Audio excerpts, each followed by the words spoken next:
السلام علیکم ناظرین، آپ دیکھ رہے ہیں ABP نیوز اور میں ہوں آپ کا میزبان ہدی اسلام۔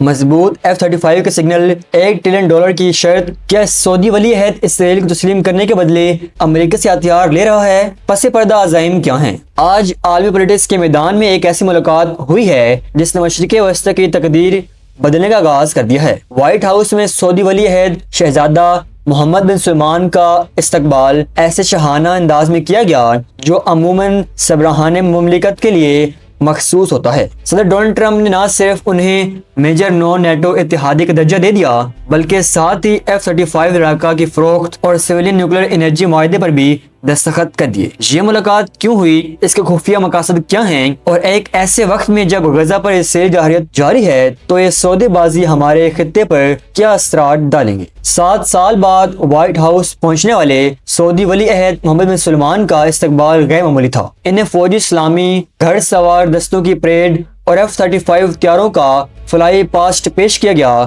یہ وہی طیارے تھے جن کی فروخت کا اعلان کیا گیا ہے۔ یہ ملاقات محمد بن سلمان کی عالمی سطح پر سیاسی بحالی کی کوشش ہے۔ ٹرمپ نے خاشقجی کیس کو نظر انداز کرتے ہوئے MBS کی انسانی حقوق کے ریکارڈ کی تعریف بھی کی۔ ولی عہد نے صدر ٹرمپ کو خوش کرنے کے لیے سعودی سرمایہ کاری کو $600 بلین سے بڑھا کر $1 ٹریلین کا اعلان کیا ہے، جسے ٹرمپ نے فوراً مسکراتے ہوئے تصدیق کروائی۔ یہ رقم امریکہ میں سرمایہ کاری کے لیے استعمال ہوگی۔ شاہانہ استقبال اور اربوں ڈالر کی سرمایہ کاری صرف دوستی نہیں ہے، یہ دراصل سعودی عرب کی ان 3 بڑی ڈیمانڈز کی قیمت ہے: F-35 طیارے، سول نیوکلیر ٹیکنالوجی تک رسائی اور امریکہ کی طرف سے مکمل سیکورٹی ضمانت۔ اس دورے میں سب سے زیادہ تشویش پیش رفت دفاعی اور ایٹمی شعبے میں ہوئی۔ ٹرمپ نے سعودی عرب کو 48 جدید ترین F-35 طیارے فروخت کرنے کی منظوری دی ہے۔ یہ ایک اہم پالیسی شفٹ ہے کیونکہ آج تک اسرائیل ہی مشرق وسطی کا واحد ملک تھا جس کے پاس یہ طیارے تھے۔ امریکہ کی یہ پالیسی جو اسرائیل کو کوالٹیٹیو ملٹری ایج کو برقرار رکھنے کی ہے، اب ایک امتحان سے گزرے گی۔ اس ڈیل سے مشرق وسطی کا دفاعی توازن واضح طور پر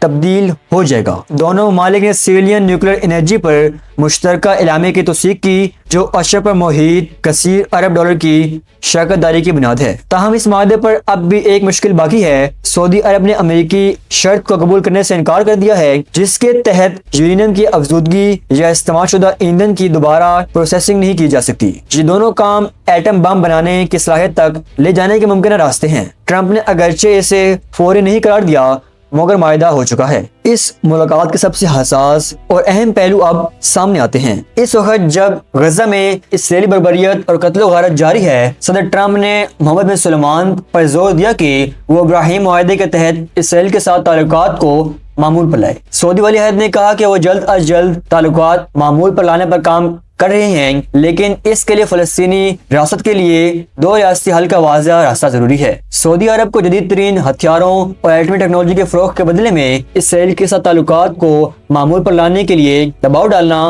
پاکستانی عوام اور دیگر عرب ممالک کے لیے ایک بڑی تشویش کا باعث ہے۔ $1 ٹریلین کی سرمایہ کاری، F-35 طیارے اور ایٹمی ٹیکنالوجی کے عوض سعودی عرب پر دباؤ ڈال کر اسرائیل اور سعودی عرب کے تعلقات کو معمول پر لانا تاکہ خطے میں ایران کے خلاف ایک مضبوط بلاک قائم کیا جا سکے۔ اگر سعودی عرب نے فلسطینی اسٹیٹ پر صرف واضح راستے کی شرط پر اسرائیل کو تسلیم کیا تو یہ فلسطینی کاز کے لیے ایک بڑا دھچکا ہو سکتا ہے اور پاکستان پر بھی سفارتی دباؤ بڑھ سکتا ہے۔ یہ تھی اب تک کی مکمل تفصیل۔ جیسے ہی مزید خبریں آئیں گی ہم آپ کو آگاہ کریں گے۔ ملتے ہیں اگلی خبر میں۔